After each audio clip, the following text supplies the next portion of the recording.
Philadelphia Inquirer described the Bob Nelson-inspired workplace this way: "Welcome to Bob's World, a place of above-average managers and workers, all committed to personal excellence, goodwill, and, of course, company profits."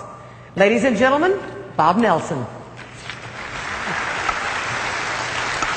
Thank you, Linda. Thank you so much. I flew in last night from Washington, D.C. I kind of had an interesting thing happen on the plane. I sat down on the plane and people pull out a novel or a newspaper that they're reading.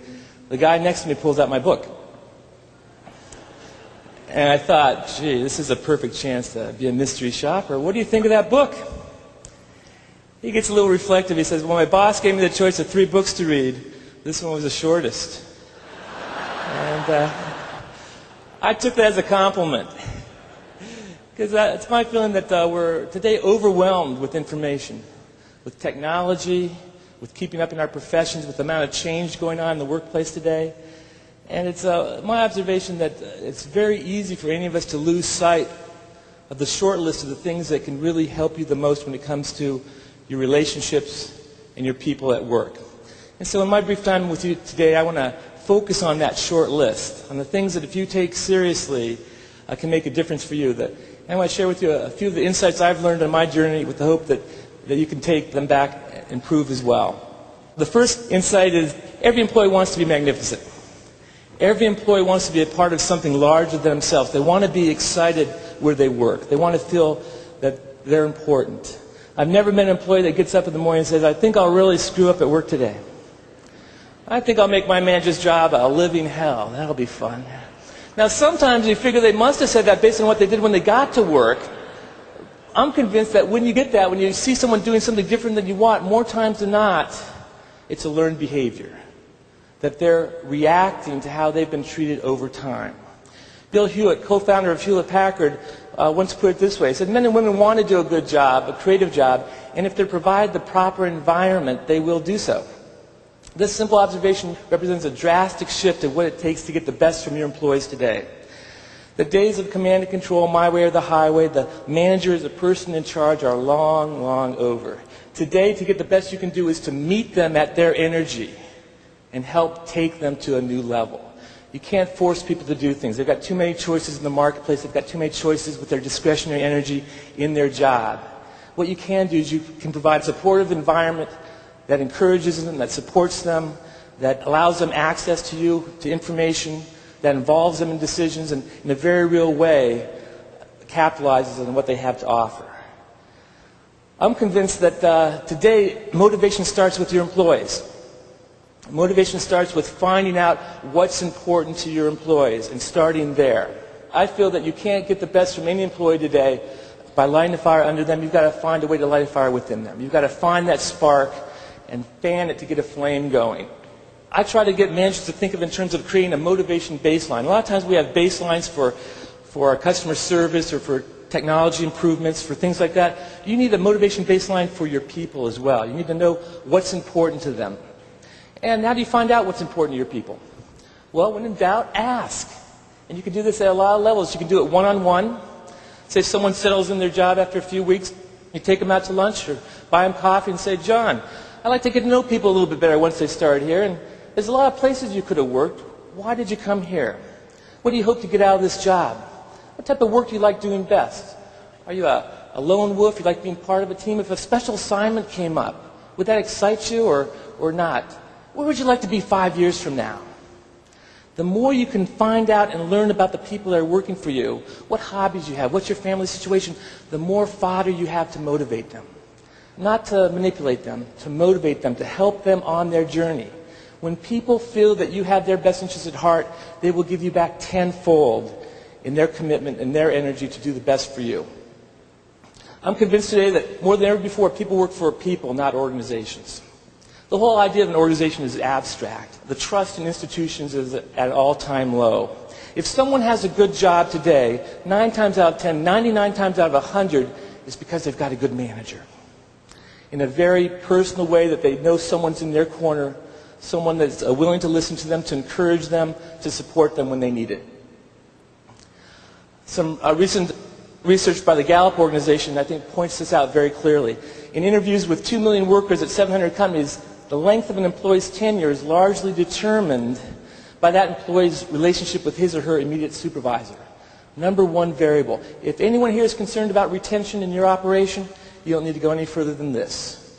You have to come down and focus in a very real way on the relationship that your employees have with their managers. You have to raise the stakes, you have to raise the awareness, you have to make the case that's important. You've got to give managers the skills, the tools to make this relationship a high priority and to do it each and every day. It's not necessarily an easy task, but this is the place more than anything that you can get the payoff of attracting, retaining the best employees, and getting the best from them once they're on your staff. There's limits to leveraging your technology. There's limits to leveraging your utilization of the equipment. There's unlimited potential when you tap into the power of your people. Their creativity, their resourcefulness, their sense of closure when and doing the job right. I find that the best motivators today are manager-initiated. To find out what's important to your employees, but then you have to act on that information. You have to take the initiative to acknowledge people, to thank them, to encourage them. You have to take the initiative to turn every chance that you communicate, whether it's an email or a voicemail or a staff meeting or passing someone in the hallway, as an opportunity to recognize, to support, to encourage. And the greater percentage of those opportunities that you transform, the better, the stronger the bond, the stronger the connection that you'll create for your employees, the connection to the people, again, more so than the organization. I looked at 34 organizations across the country, did a broad-based study to look at, in each organization, to compare high-use recognition managers with managers that never did it at all.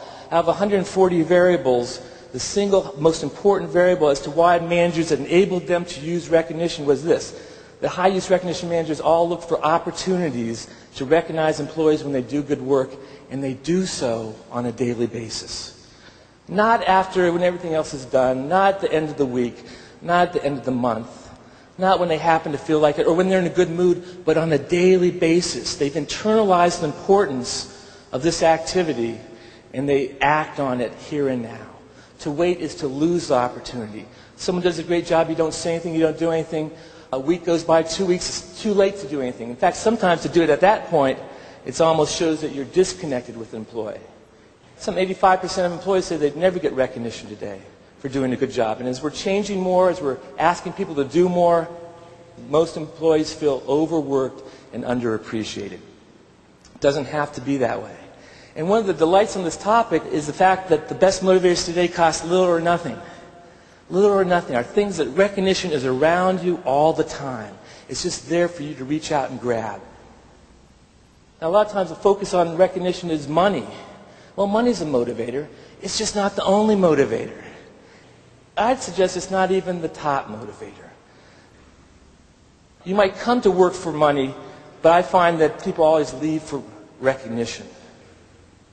A recent study that just sponsored by the Society for Human Resource Management looked at the number one reasons, the top reasons why employees stay in today's organizations. Here they are in priority order.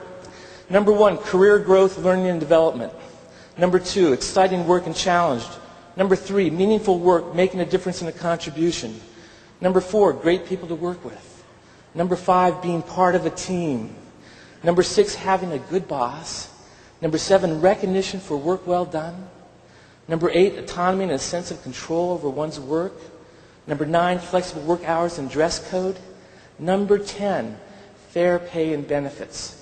Money's on the list. It's on the bottom of the list, though. People or other things are more important to people. What you pay people, the benefits you give them might play a role in getting them in the door. Now that they're on your team, you've got to do more to get the best from them.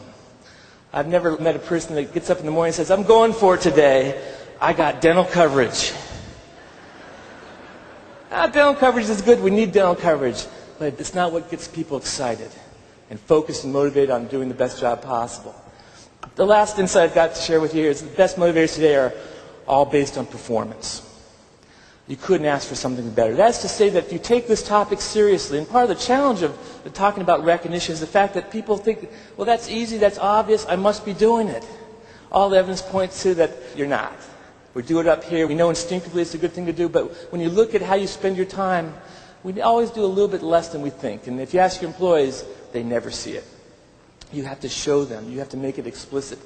The best motivators today are all based on performance. If you align your recognition with the job you need done, whether it's your strategic objectives, your company values, department goals, the sense of teamwork you're trying to build, if you systematically align it, not only will you get more performance, I hands down guarantee it, but that's when it means the most to your people as well. Don't recognize people just to be nice. Don't recognize them because you want them to like you. Recognize them around the performance, and they'll love working for you. And you will be a magnet for talent. Now, I find more and more organizations, even government and nonprofit, are moving towards this focus on performance. In fact, you might have heard the story about the two gentlemen that died the same day, went to heaven. One was a New York City cab driver. The other was a Baptist minister. As they got to the pearly gates, St. Peter was there.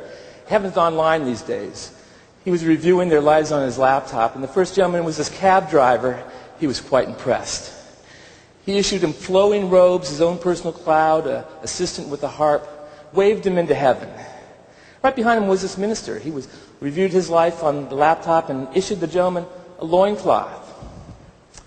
And the minister said, I don't want to seem ungrateful to be here in heaven. I'm delighted to be here. At the same time, I got to ask why you seemingly treated that cab driver so much better than myself when I've spent my entire life in the service of the Lord.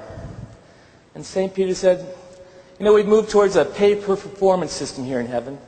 And basically, as you preached, people slept. As that cab driver drove, people prayed. So it's happening everywhere. It can happen for you too if you take it seriously. Thanks so much.